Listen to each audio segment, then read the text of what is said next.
Okay, so we have read through the first four judges, Othniel, Ehud, Shamgar, and Deborah, a lady judge. The military commander in Deborah's day was Barak. It was not Deborah herself. Now we're going to be reading about the next judge, a guy by the name of Gideon. There's quite a bit to say about him. The next three judges have a fair amount of material about them. Deborah had a little bit. A lot of what was about her song.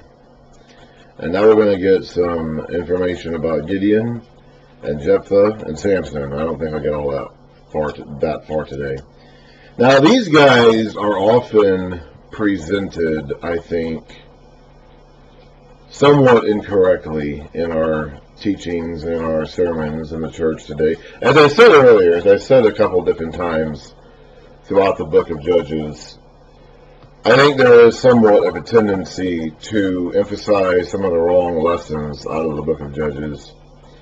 I think we sometimes kind of put the judges themselves on too high of a pedestal. They're not, especially the farther we go into the book, they get worse and worse. And they're not great leaders or great role models that we're meant to follow. And that's especially true starting this point onward. Gideon, Jephthah, and Samson. Like there's a clear decline in leadership and spiritual quality from here onward. But you don't often hear that mentioned. Like when Gideon is talked about in sermons and in lessons, he's often portrayed as this big hero. And he does do some good things. It's not to say that he's entirely bad. Same thing with Jephthah and even Samson. But these guys, by and large, serve more as bad examples than as good examples. Gideon does do some heroic things, but he also has quite a lot of baggage that comes along with that.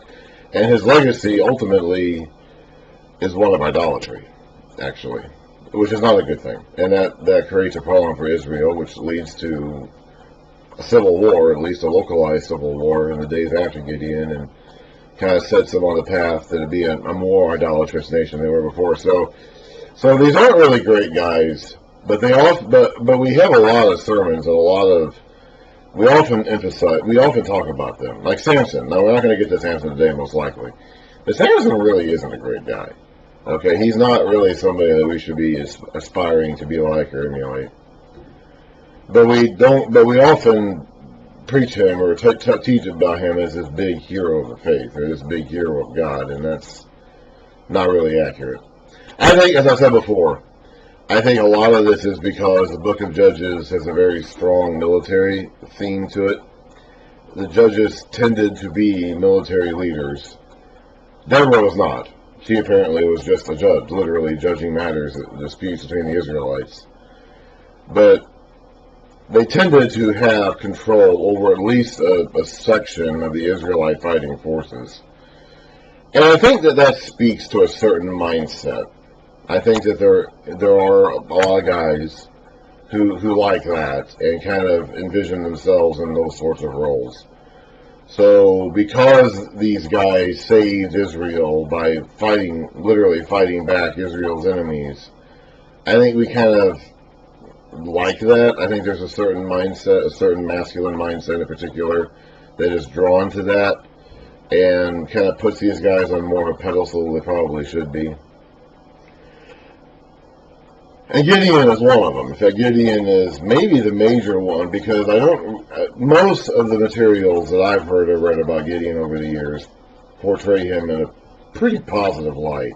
And he does have some positive things about it. It's not to say that he never did anything right or anything like that, but Gideon's overall legacy is actually pretty negative. But you do not hear that talked about very much in lessons about Gideon. I mean, so part of the reason why this happens is because way back here in the book of Hebrews, some of these guys are mentioned, not in a lot of detail, but their names are mentioned in the list of the heroes of the faith in the chapter 11. Okay, so we go blah, blah, blah, blah, blah, blah. We kind of go in chronological sequencing. The universe itself, Abel, Enoch, Noah, Abraham, Sarah, Isaac, Jacob, Joseph, Moses' parents first, and Moses, the people of Moses, Rahab. And then he talks about kind of these names that he hasn't had time to get into. And the list of names he has here include Gideon, Barak, Samson, and Jephthah, which are, of course, judges. Well, Barak was not a judge, but he was Deborah's military commander. And so because those names are listed there, and then right after that is David and Samuel, which are two big heroes of the faith. And so because those names are listed there, he doesn't go into detail about them. In fact, he even says he doesn't have time to get into detail about them. But their names are listed in that inventory line about some of these names. And so because of that, and I think also because of our just predilection towards favoring these big military stories of fighting and conquest, I think we tend to put these guys on a higher pedestal than we probably should.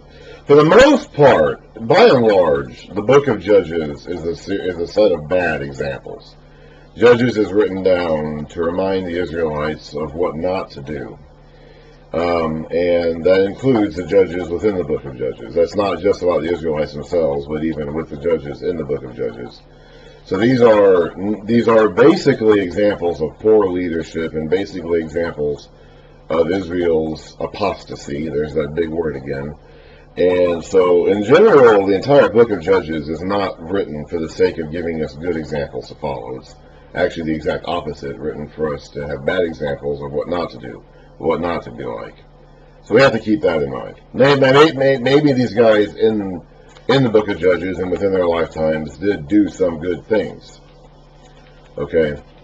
But by and large, these are not good examples to follow. Okay, so into Judges chapter 6, starting in verse 1. Again, the Israelites did evil in the eyes of the Lord.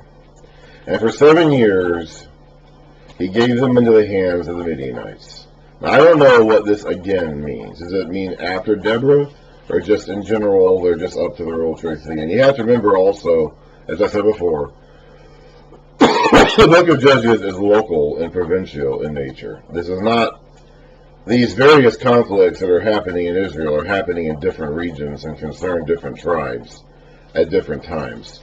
So we read about a story with Deborah and Barak that's taking place in the northern regions, and Naphtali and Zebulun were the primary fighting force that Barak drew from.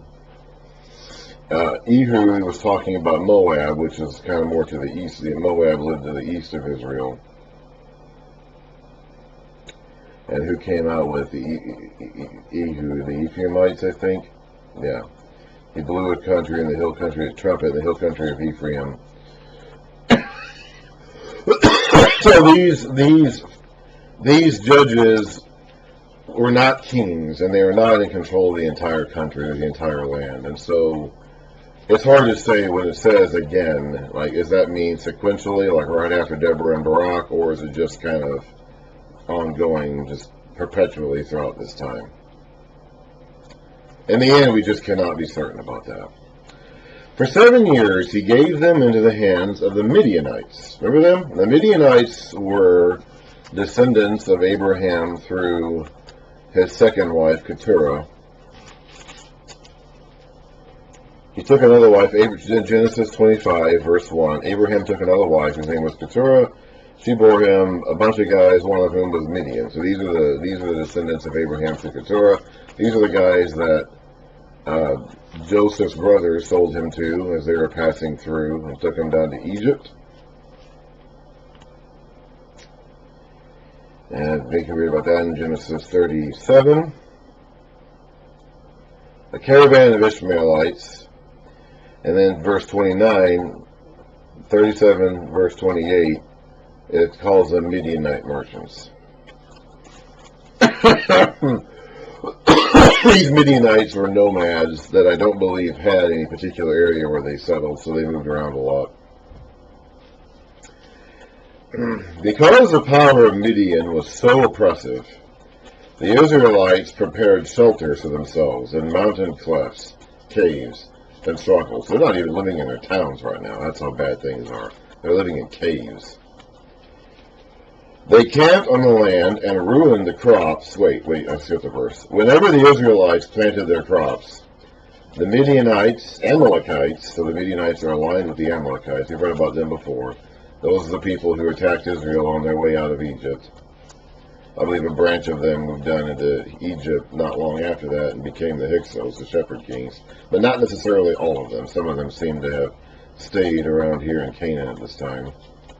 Whenever the Israelites planted their crops, the Midianites, the Amalekites, and other eastern peoples, so people from the east, invaded the country. They camped on the land and ruined the crops all the way down to Gaza. That's on the coast. That's on the Mediterranean coast. That's pretty far down there. And did not spare a living thing for Israel, neither sheep nor cattle nor donkeys. They came up with their livestock in their tents like swarms of locusts. It was impossible to count the men and their camels. They invaded the land to ravage it. Midian so impoverished the Israelites that they cried out to the Lord for help. So these Midianites are here to take things. They're not necessarily here to rule the Israelites and conquer and enslave them or whatever. They are nomads, and they are here basically to take the crops that Israel plants. They don't plant their own crops because they don't have their own fields. So they're here basically just to take Israel's stuff to feed themselves with. But they're not here to settle in and conquer them and oppress them as a conquering invader. They come in during certain seasons when the harvest is coming in. They take whatever they can. They take everything they can, and they leave. And then they come back the next year and do it again.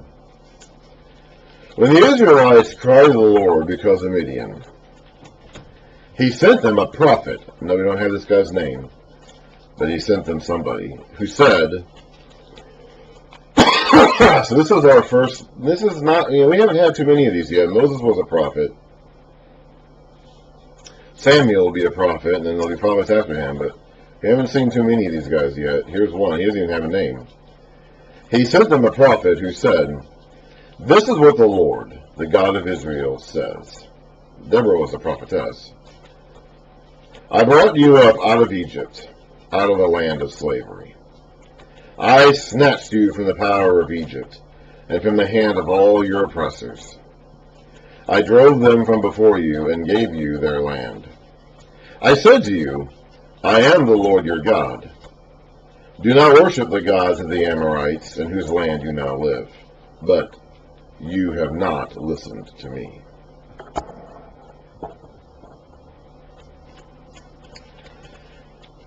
That's it. That's the message the prophet spoke. Who knows what's going to happen now, huh? The angel of the Lord came. So he is around here. He's coming down, not just settling for putting his message in the mouth of a human prophet. He is going to come down and do something. The angel of the Lord came and sat down under the oak in Ophrah that belonged to Joash the Abiezrite, Joash the Abiezrite, where his son, Gideon, was threshing wheat in a winepress to keep it from the Midianites. So he's doing this in secret and trying to hide. If they see what he's doing, they're going to come and take all of his stuff. When the angel of the Lord appeared to Gideon, he said, "The Lord is with you, mighty warrior." Now that line right there is what sends trickles down the spines of some men. Some men read this, and it just delights them to think of themselves as being approached by God and called a mighty warrior. Which I think is why Gideon is often preached in a very, very positive sense, even though he really shouldn't be. Because there are too many dudes out there who are the ones who give the lessons and the sermons, who hear that, and it just sends a shiver of delight down their spines.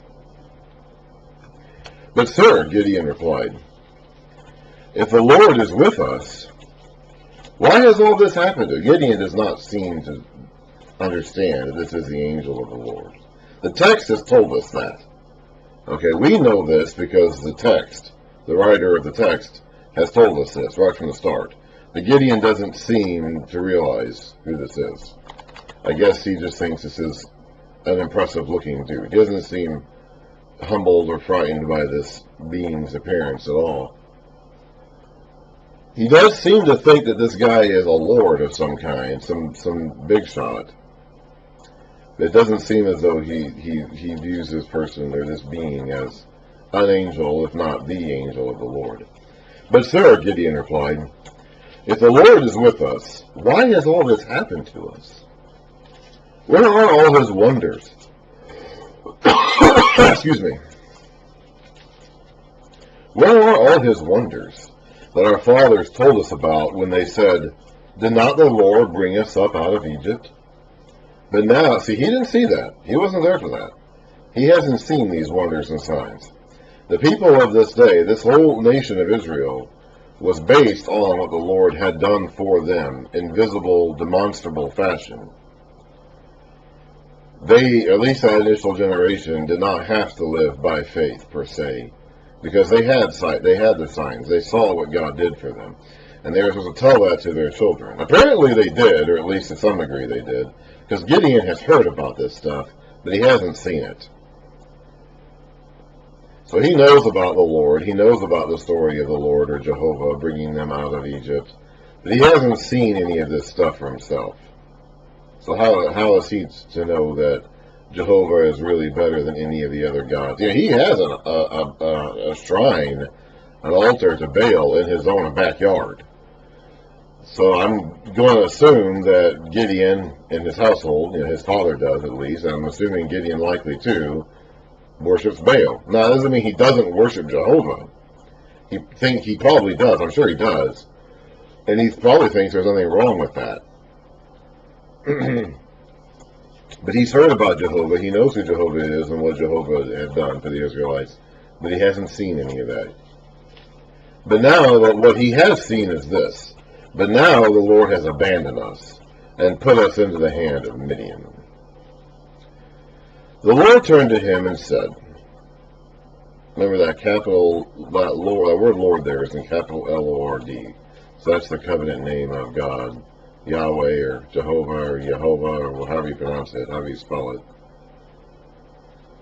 The Lord turned to him and said, go in the strength you have and save Israel out of Midian's hand. Am I not sending you? But Lord, now there's a little bit of a note down here saying, or sir. In our English Bibles, that L-O-R-D is not capitalized. So he's not using the covenant name of God here. He's probably using the word Adonai, not Yehovah. The Lord, Gideon asked, how can I save Israel? My clan is the weakest in Manasseh, and I am the least in my family. The Lord answered, I will be with you, and you will strike down all the Midianites together. Gideon replied, if I have found favor in your eyes, give me a sign that it is really you talking to me. So he's beginning to wonder who this being is. He's starting to realize, this being said, I'll be with you. So he's starting to catch on that this might be Jehovah himself. He isn't sure. He's not totally sure of this yet. He needs a sign. He wants a sign. He wants to see something. Show me something. I've heard all these stories that you did for my ancestors that they saw. I want to see something too. Please do not go away until I come back and bring my offering and set it before you. And the Lord said, I will wait until you return. Gideon went in, prepared a young goat, and from an ephah of flour he made bread without yeast. Putting the meat in a basket, this is a big meal, by the way. It's an entire goat and a whole lot of flour, a whole lot of bread. Putting the meat in a basket and its broth in a pot, he brought them out and offered them to him under the oak. The angel of God said to him, take the meat and the unleavened bread, place them on this rock, so I guess there must have been a flat rock there in front of them, and pour out the broth. And Gideon did so. With the tip of the staff that was in his hand, the angel of the Lord touched the meat and the unleavened bread. Fire flared from the rock, consuming the meat and the bread. and the angel of the Lord disappeared. He was there, and then he wasn't there, I guess. I don't know. I've never seen that. I don't know what it looks like. I can't tell you what it looks like to have the angel of the Lord disappear in front of your eyes. I've never seen that. Gideon did, though, and that was enough to convince him. When Gideon realized that it was the angel of the Lord, so now he knows for certain who this being was, he exclaimed, "Ah, sovereign Lord, I have seen the angel of the Lord face to face." Now he's concerned because way back here, again, he knows who the Lord is. He knows who Baal is too. And he might have an altar of Baal in his backyard. He might worship Baal. But he does know. That doesn't mean he doesn't know who Jehovah is. He does. He does know who Jehovah is.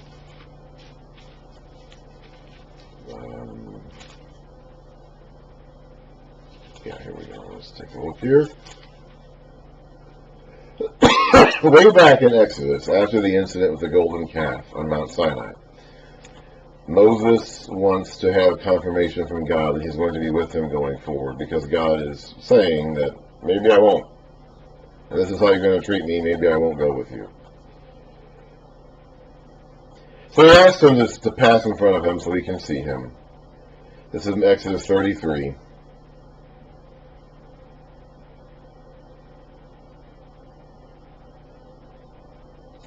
It basically says, let's Exodus 33, hang on. Let's start in verse 19. The Lord said, let's start in verse 18. Then Moses said, "Show me your glory." So he wants to see God. The Lord said, "I will cause all my goodness to pass in front of you, and I will proclaim my name in the Lord. I will proclaim my name, the Lord, in your presence. I will have mercy on whom I will have mercy, and I will have compassion on whom I will have compassion. But," he said, "you cannot see my face, for no one may see me and live." Then the Lord said, excuse me, he didn't say that, no, he didn't say that. Here's what the Lord said: "There is a place near me where you may stand on a rock. When my glory passes by, I will put you in a cleft in the rock and cover you with my hand until I have passed by. Then I will remove my hand, and you will see my back," as he walks on, "but my face must not be seen." So Gideon knows this. He is aware of this story, and he thinks he has seen God face to face in the form of this angel being. And so he thinks he's going to die. But the Lord said to him, now the Lord has disappeared, so visibly he's no longer around. He set a fire on the rock where Gideon had put this meal, according to his instructions, and then somehow vanished. But that doesn't mean he's gone. Because even though he's not physically, visibly in front of Gideon's eyes anymore, he's still there and is still speaking to Gideon. But the Lord said to him, "Peace, do not be afraid. You are not going to die." So Gideon built an altar to the Lord there, and called it "The Lord is Peace." To this day, whatever day this writer lived, it stands in Ophrah of the Abiezrites.